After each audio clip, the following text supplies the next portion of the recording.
निशांत उसका बेटा हो सकता था। इस सोच से ऋषित के दिल में जैसे नई लहर दौड़ने लगी। ऋषित अपने ही सोच में खुद से बोला, लेकिन रिद्धिमा ने तो कहा था कि हमारा बच्चा मर चुका है। मतलब रिद्धिमा ने झूठ बोला था, पर वो ऐसे कैसे झूठ बोल सकती है? और निशांत ने भी कहा था कि उसे मशरूम से एलर्जी है। मुझे भी तो ऐसे एलर्जी है। क्या ऐसा हो सकता है कि निशांत मेरा बेटा है, इसीलिए उसको भी मेरे जैसे एलर्जी है? मुझे पहले सच का पता करना होगा। लेकिन कैसे? मैं कैसे पता करूं कि निशांत मेरा बेटा है या नहीं? दूसरी तरफ निशांत उठ गया था तो रिद्धिमा उसके लिए हॉस्पिटल की कैंटीन से दूध लेकर आई और निशांत को पिलाया। फिर रिद्धिमा ने निशांत को हिदायत देते हुए कहा, निश, तुम अब कमरे में ही रुको। मुझे डॉक्टर से मिलना है और तुम्हारे रिपोर्ट्स के बारे में बात करनी है। तो मैं बात करके आती हूँ, ओके? निशांत ने कहा, ओके। फिर रिद्धिमा निशांत को कमरे में छोड़कर डॉक्टर से मिलने चली गई। तभी निशांत को अचानक ऋषित की याद आई और निशांत ने सोचा कि उसे ऋषित को देखना चाहिए। फिर निशांत अपने कमरे से निकला और ऋषित के कमरे में आ गया। दरअसल कल रात को चिराग जब ऋषित को कमरे में ले गया तो निशांत ने देख लिया था कि ऋषित का कमरा कौन सा था। ऋषित और चिराग निशांत को देख हैरान हो गए। ऋषित ने फौरन निशांत से पूछा, तुम यहाँ कैसे निशांत? निशांत बेड पर ऋषित के पास बैठते हुए अपनी मीठी आवाज में बोला, मैं आपसे मिलने आया हूँ। अब आपकी तबीयत कैसी है? ऋषित निशांत को गौर से देखते हुए बोला, मैं ठीक हूँ, पर तुम कैसे हो? निशांत ने कहा, मैं भी बढ़िया हूँ। मम्मा डॉक्टर से मिलने गई हैं। ऋषित निशांत को बड़े गौर से देख रहा था। निशांत का चेहरा रिद्धिमा से काफी मिलता जुलता था, पर उसकी आंखें ऋषित जैसी थी। फिर ऋषित ने एक्साइटेड होकर निशांत से पूछा, तुम कितने साल के हो? निशांत कंफ्यूज होकर बोला, 4 नहीं 3 नहीं, पता नहीं, मम्मा को पूछना पड़ेगा। निशांत की मासूमियत देखकर ऋषित के चेहरे पर हल्की सी मुस्कान आ गई। लेकिन फिर ऋषित ने धीरे से पूछा, तुम्हारी मम्मा का नाम क्या है? निशांत ने फौरन कहा, निशा सक्सेना। ऋषित ने लंबी सांस ली और मन में बोला, ये तो बच्चा सच में रिद्धिमा को अपनी माँ बोल रहा है। क्या ये मेरा और रिद्धिमा का बेटा है? ऋषित ने उत्सुकता से पूछा, और तुम्हारे पापा का नाम क्या है? जिस पर निशांत जरा बुरे मन से बोला, मेरे पापा नहीं है। मम्मा ने कहा था कि मेरे पापा नहीं है। ऋषित ने कुछ नहीं कहा। चिराग को ये समझ नहीं आ रहा था कि ये निशांत अगर रिद्धिमा और मिहिर का बेटा था तो उसका बॉस उसमें इतना इंटरेस्ट क्यों ले रहा था। ऋषित को तो इस बच्चे से गुस्सा होना चाहिए था।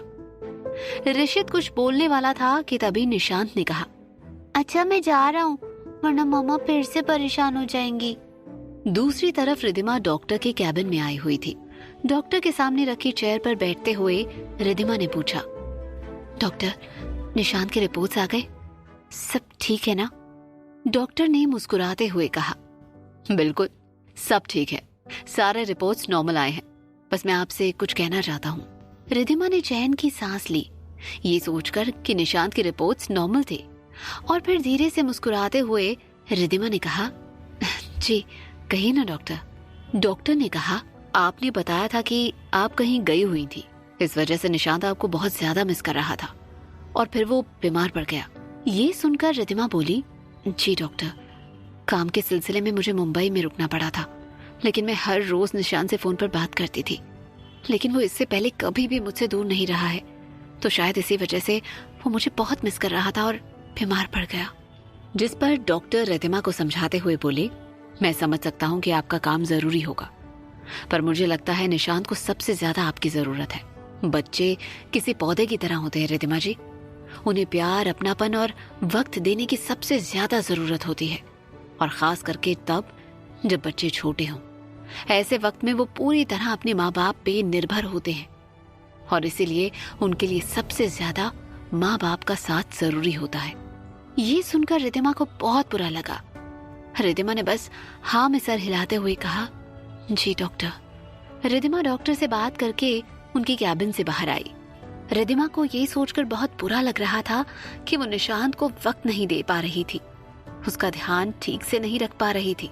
दूसरी ओर निशांत ने ऋषित से कहा, ओके बाय। ऋषित ने धीरे से निशांत के बालों में हाथ फेरा और निशांत के कुछ बाल तोड़ लिए। निशांत दर्द से थोड़ा सा कर्राया। ऋषित फौरन बोला, ओ सॉरी, लगता है मेरे रिस्ट वॉश में तुम्हारा बाल अटक गया होगा। निशांत जवाब देते हुए बोला, इट्स ओके बाय। फिर निशांत वापस अपने कमरे में चला गया। वैसे तो निशांत को ज्यादा पसंद नहीं था कि कोई उसका लाड करे, पर जब ऋषित ने उसके बालों में हाथ फेरा तो उसे अच्छा लगा। कुछ ही पलों में रिद्धिमा भी निशांत के कमरे में आ गई। रिद्धिमा ने खुशी भरी आवाज में कहा, निश, तुम्हें डिस्चार्ज मिल गया है, तो अब हम घर जाएंगे। ये सुनकर खुश होने के बजाय निशांत का चेहरा उतर गया और वो बोला, तो क्या अब आप अपने काम के लिए मुझे फिर से छोड़कर चले जाओगे? ये सुनकर रिद्धिमा की आंख भर आई। रिद्धिमा समझ गई थी कि उसके ऐसे दूर रहने से निशांत को कैसा सदमा लगा था।